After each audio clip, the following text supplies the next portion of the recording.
سورہ حج کی آیت نمبر 36 تا 38 تلاوت کی گئی ہے۔ 5واں رکوع مکمل ہوا ہے۔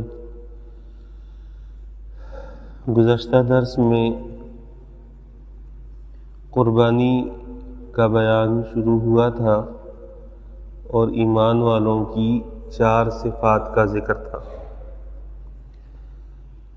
اللہ کا ذکر جب ہو تو اس وقت ان کے دل ڈرتے ہیں، پریشانی آ جائے تو صبر کرتے ہیں، نماز کا اہتمام کرتے ہیں اور اللہ کے دیے ہوئے رزق میں سے خرچ کرتے ہیں۔ یہ 4 صفات ایمانی صفات ہیں۔ آج کے درس میں پہلا مضمون یہ بیان ہوا ہے کہ قربانی کرنا، قربانی کے لیے جانور مختص کرنا، یہ شعائر اللہ میں سے ہے اور اس میں ایمان والوں کے لیے خیر ہے۔ ہمارے زمانے میں شکوک و شبہات پیدا کیے جاتے ہیں کہ جی قربانی نہ کریں۔ کل میں نے عرض کیا تھا کہ وہ غریب کی بچی کی شادی رہ گئی، حاجی صاحب جانور لے کر آ گئے، تو قربانی کے دنوں میں یہ سارے سلسلے شروع ہو جاتے ہیں۔ اللہ تعالیٰ فرما رہے ہیں لَکُمْ فِیہا خیر، قربانی کا جو جانور ہے یہ اللہ کی علامتوں میں سے ہے، تمہارے لیے اس میں خیر ہی ہے۔ اب پوری دنیا بھی اگر اس پر فلسفہ پیش کرے، اللہ کے قرآن کی آیت کے مقابلے میں اس کی کوئی حیثیت نہیں۔ دوسرا مضمون یہ بیان ہوا ہے جب قربانی کا جانور ذبح ہو جائے تو اس کو ذبح کر لینے کے بعد خود بھی کھا سکتے ہیں اور محتاج کو بھی دے سکتے ہیں اور ایسے شخص کو بھی دے سکتے ہیں کہ جو سوال نہ کرے، ضرورت مند ہو۔ اس سے یہ بھی پتہ چلتا ہے کہ بعض اوقات ضرورت مند شخص کو تلاش کرنا پڑتا ہے۔ قرآن نے لفظ استعمال کیا ہے وَأَطْعِمُ الْقَانِعَ، کہ جو بندہ صبر کیے بیٹھا ہے، مانگتا نہیں ہے، سفید پوش ہے، اس تک وہ گوشت پہنچا دیا جائے۔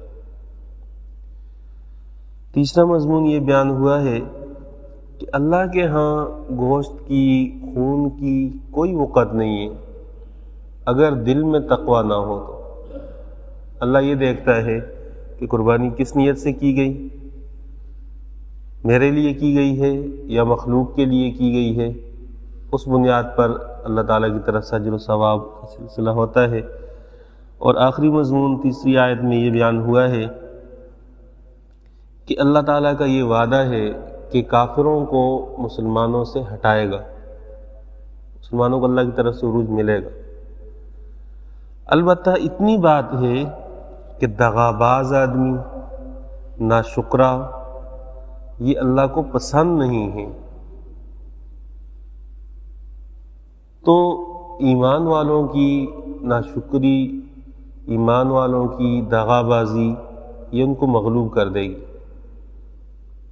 ایمان والی صفت کے ساتھ دھوکہ، دغابازی، خیانت اور ناشکری کا وصف یہ جمع نہ ہو، ورنہ دنیا مغلوب ہوں گے۔ ہر مسلمان اپنا جائزہ لے۔ آپ حضرات الفاظ کا ترجمہ دیکھ لیں۔ فرمایا والبدنا، اور قربانی کا اونٹ یا گائے، جعلناہا، ہم نے بنایا اس کو، لکم، تمہارے لیے، من شعائر اللہ، اللہ کی علامتوں میں سے، لکم فیہا خیر، تمہارے لیے اس میں خیر ہے، بلائی ہے۔ فاذکروا اسم اللہ، پس اللہ کا نام لو، علیہا، اس جانور پر، صواف، کھڑے ہو کر۔ کہ قربانی کا جانور جب اونٹ ہو تو اس کو نہر کیا جاتا ہے، اور کھڑے کر کے اس کو نہر کرنا، اس کے لیے اللہ تعالیٰ کا نام لینا، یہ ایک خاص شعار ہے مسلمانوں کے لیے، قربانی کے وقت خاص کیا گیا ہے۔ فَإِذَا وَجَبَتْ جُنُوبُهَا، پھر جب وہ گر پڑے اپنے پہلو پر، یعنی جب ذبح ہو جائے، نہر ہو جائے، پھر اس کے بعد وہ گر پڑے، ٹھنڈا ہو جائے، اس کا گوشت بنا لو، فکلوا منہا۔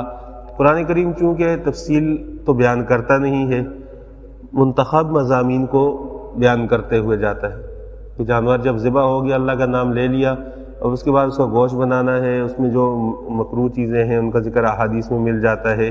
اب اس کے گوشت کا کیا کرنا ہے؟ فَكُلُوا مِنْهَا، خود بھی کھا لو، وَأَطْعِمُوا الْقَانِعَ وَالْمُعْتَرَ، سوال کرنے والا اور بیس والا۔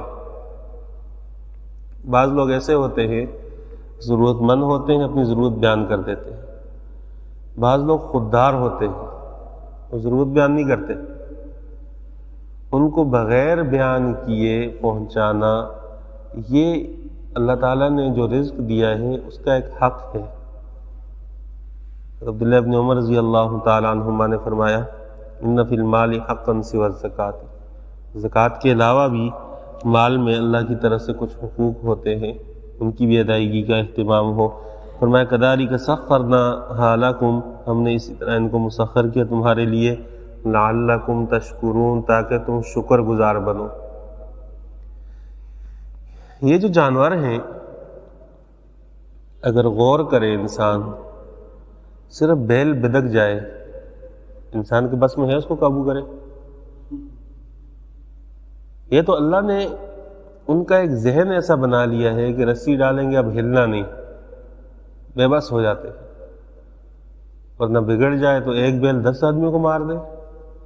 فرمایا اللہ نے مسخر کیے ہیں، اس پہ اللہ کو شکر ادا کرو کہ انسان کی کتنی طاقت ہے اور بیل کی کتنی طاقت ہے۔ اونٹ اگر بندے کو سر سے پکڑ لے تو اٹھا کے یوں پٹک دے، پتہ بھی نہیں چلے کہاں گیا ہے، لیکن اللہ نے اس کو ایسے مسخر کیا ہے کہ چھوٹے چھوٹے بچے اس کو نہر کر دیتے ہیں۔ فرمایا یہ شکر گزاری کا لمحہ ہے۔ لن ینال اللہ لحومها ولا دماؤها، نہیں پہنچتا اللہ کو ان کا گوشت، ان کا خون، ولکن ینالہ التقوی منکم، اللہ کو جو پہنچتا ہے وہ تمہاری پرہیزگاری اور تقوی پہنچتا ہے، کہ کس دل سے، کس نیت سے قربانی کی گئی ہے۔ قربانی کا جب موقع ہے، اس میں پہلی چیز جو واجب قربانی ہے اس کا تو خوب اہتمام ہو اور اچھا جانور لیا جائے، اس کے لیے سڑے ہوئے جان چھڑانے والے جانور یہ سلسلہ نہ ہو۔ چونکہ اللہ نے رزق دیا ہے، تھوڑی دیر کے لیے انسان سوچے کہ اللہ نے اس کو صاحب استطاعت بنایا ہے، اگر وہی اللہ اس کو محتاج اور زکوٰۃ کا مستحق بنا دیتا تو انسان کیا کرتا؟ کیا کر سکتا تھا؟ تو اچھا جانور لے، پھر نفلی قربانی کا اہتمام کرنے کی کوشش کرے کہ پیغمبر صلی اللہ علیہ وسلم کی طرف سے، صحابہ کی طرف سے، اپنے والدین کی طرف سے نفلی قربانی کا اہتمام ہو، اور وہ اہتمام اللہ تعالیٰ کی خوشنودی کے لیے ہو، لوگوں کو دکھانے کے لیے نہ ہو کہ کتنا، نہ گوشت کی نیت ہو کہ خوب پیٹ بھر کے کھائیں گے۔ جب اللہ نے صاحب استطاعت بنایا ہے تو تقسیم کر دیا جائے۔ میں ایسے لوگوں کو بھی جانتا ہوں جن کو اللہ تعالیٰ نے مالی طور پر وسعت دی ہے، ان کی قربانیاں بھی بہت ساری ہوتی ہیں۔ اس بڑی عید پہ ان کے گھر میں سبزی بنی ہے، حالانکہ ان کی قربانیاں ہیں بہت ساری ہیں، چاہیں تو پورے فریزر بھر سکتے ہیں، لیکن اللہ کی طرف سے جب توفیق ملتی ہے تو بندہ ان چیزوں کو چھوڑ دیتا ہے، جس کا حصہ ہے وہ کھا لے۔ جب اللہ پورا سال جب دل چاہتا ہے گوشت کھلا دیتا ہے تو یہ اللہ کی کتنی بڑی نعمت ہے۔ اور حریص وہ تو پھر جب جمع کرنے پہ آتا ہے تو اس کا پھر کیا تقابل ہے۔ میں نے پہلے بھی عرض کیا تھا کہ مجھ سے یہ مسئلہ پوچھا گیا کہ پچھلے سال کا گوشت اس سال کے جانور کے گوشت پہ ملا کر تقسیم کرنا جائز ہے یا نہیں۔ میں حیران ہو گیا کہ پورا سال گوشت جمع کر کے کس طرح رکھا انہوں نے۔ یہ مسئلہ پوچھا گیا مجھ سے، پچھلے سال کا گوشت اس سال کی، تعجب کی بات ہے کہ اتنا لمبا عرصہ، اور اللہ نے گوشت کے اندر صفت رکھی ہے، جب تک اس کا خون جم نہ جائے اس کا ایک ذائقہ ہوتا ہے. تو خون جم جائے اس کے بعد اس کا ذائقہ نہیں رہتا. پھر بعض دفعہ بجلی چلی جاتی ہے، فریج خراب ہو جاتا ہے، اس کے لیے کتنے مسائل، کتنی پریشانیاں. تو سارے جھنجھٹوں سے جان چھوٹ جائے کہ اللہ کے حوالے کر دیا جائے، اور یہ قربانی خالص اللہ کے لیے ہو، گوشت کے لیے، دکھلاوے کے لیے نہ ہو.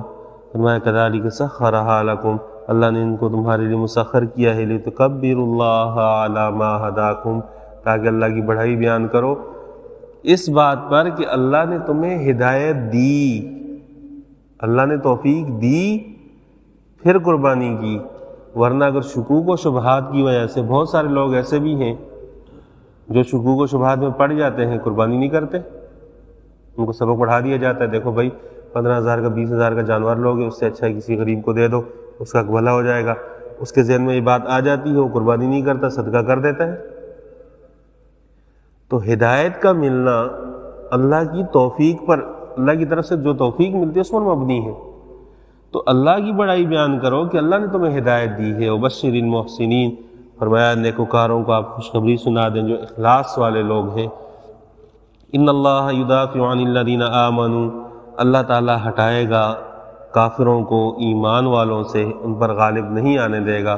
ان اللہ لا يحب كل خوان کفور، بے شک اللہ تعالیٰ پسند نہیں فرماتا ہر دغا باز کو اور ناشکرے کو. کفر کی صفت ایک کفور آتی ہے، اور ایک ناشکری کے معنی میں کفر کا لفظ استعمال ہوتا ہے کہ ناشکرا آدمی، کافر بھی اصل میں اللہ تعالیٰ کا ناشکرا ہوتا ہے.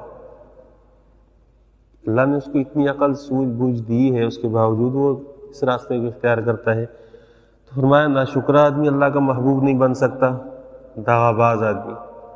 میں نے عرض کیا تھا کہ قرآن کریم کی تلاوت کے دوران جہاں اچھی صفات کا ذکر ہو، اپنے آپ کو ٹٹولیں کہ ہمارے اندر ہیں. قرآن کی تلاوت کرتے وقت، سنتے وقت ہمارے دل کی کیفیت بدلتی ہے.